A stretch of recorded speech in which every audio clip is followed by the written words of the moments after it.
Okay, hi guys, this is James. You're watching this because you've clicked on the link on my Flickr page, or you've looked elsewhere and found it on YouTube, etc. I'm going to keep this really quick for my first video.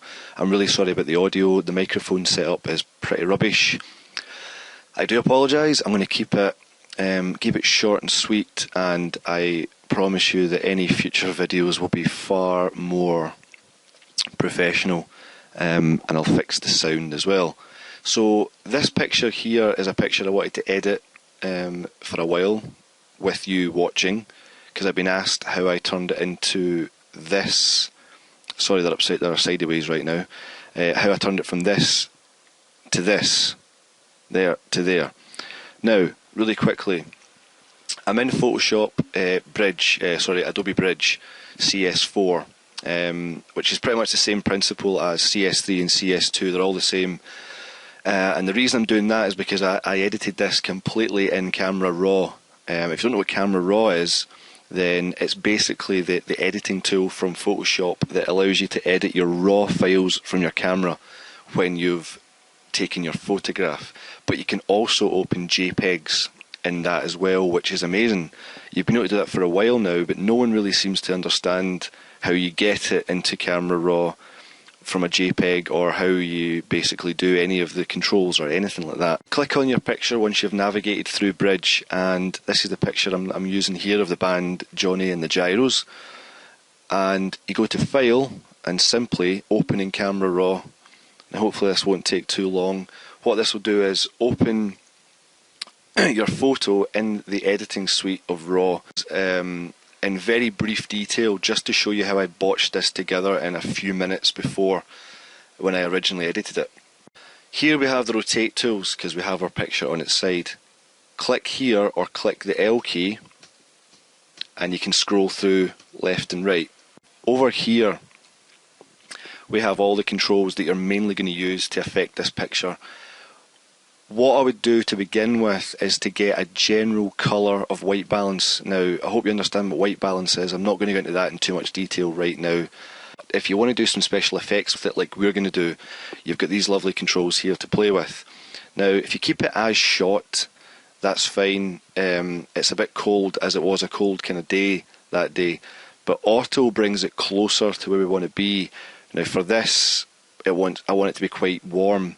So we're going to bring this very warm, almost right to the edge. I mean, you could bring it right to the edge. I'm just going to nip it back to about 80. Now leave it there just now, and I'll go to this tab. All these different tabs here have their own function, and you can preview on and off what the particular tab does before and after. And I want to go all the way over to this one, which is lens corrections. Now, lens corrections is basically where we add a nice vignette to the picture, or I like to anyway. I think it looks really good for a photo like this that's quite dull in the surroundings, but still has a lot of cool details and contrasts that you want to enhance. First of all, this defringe tool gets rid of any purple fringing you have in your photo. Now, I don't think it's a bad thing to use this a lot, because this is a cheaper lens I'm using. Now what you want to do is just have that on all edges. Use it if you want, don't use it, it's up to yourself. I think it works for about 99% of the photos I work with. Moving on to this lens vignetting, I'm just going to whack this all the way down to the bottom, and what you see is it adds this dark shadow evenly around, which naturally occurs with some lenses under certain circumstances, but I like it as an effect. And I like to go over the top with it, and I'm going to bring the midpoint down, which actually makes more of the image darker at the edge and focuses the light only in the centre. Now if you see, if I toggle this on and off, you can see how that's brought your attention right into the band, but you still get the cool, the grungy, as it's called, outer detail, which is fine, right? Post-crop vignetting, which brings that even more tailored. You can fiddle about with the midpoint, you can fiddle about with the roundness of it, you can make it very square, which has got a good effect for some pictures, but I want to make it very focused in the band, so I'm going to bring that roundness quite far out, feather it a little bit more, which makes it less hard edged, And there we've got a really cool vignette, which I like for this photo. Use it at your own discretion with your own pictures, obviously. Right, let's go back here. We don't need to worry about all this stuff just now. Back to the first one. Now, exposure. Let's bring up the overall exposure, which is shown here. We can see there's a lot of shadow clipping. We do want some of that in the final picture, but we don't want it too much right now. We can see that the overall picture is far too dark. There's hardly any light going on over here. So let's bring the overall exposure up.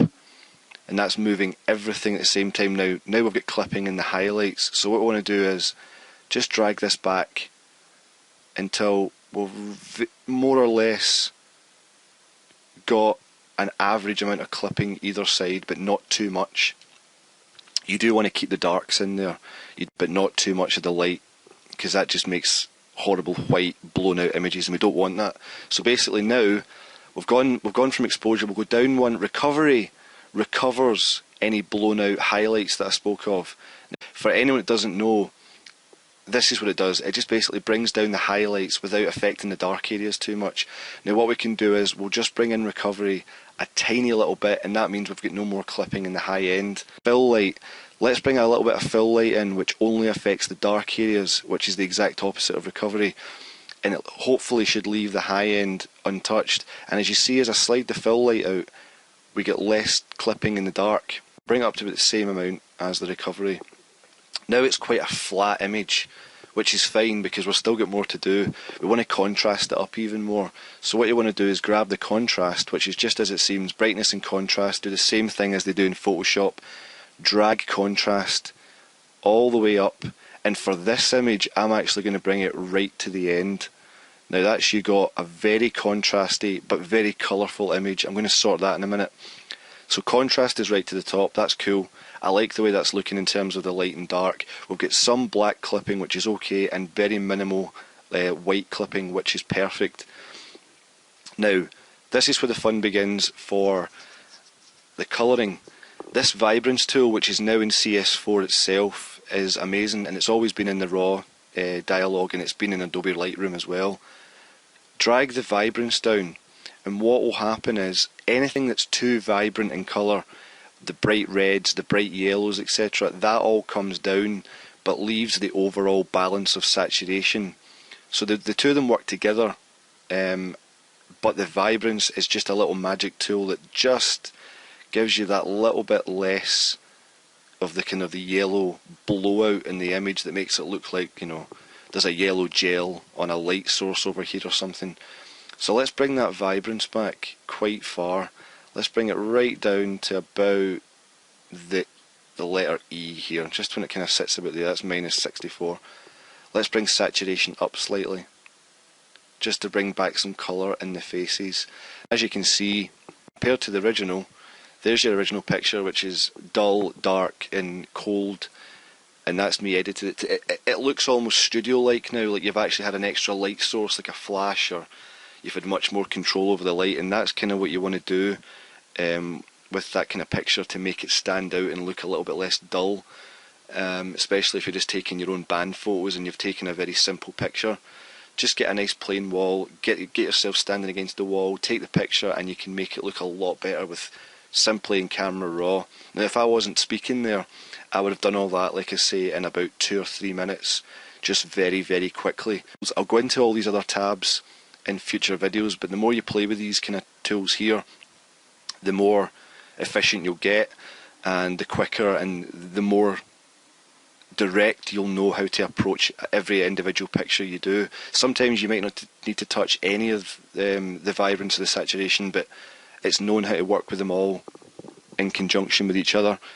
Right, okay, that's me for this really, really quick video to start things off. I'm sorry it was so rushed. I'm going to sort things out and be very more professional in the future. Incidentally, once you're finished with your edits, click open image. That'll open in Photoshop and you can get playing about with it some more, or you can just simply export it to a JPEG or add text for a flyer or anything you want and do all that nonsense. It's your picture, you do what you like. So there you go, before and after, simply using camera raw. Fire me up with any questions you want and I'll do some more videos soon. Cheers.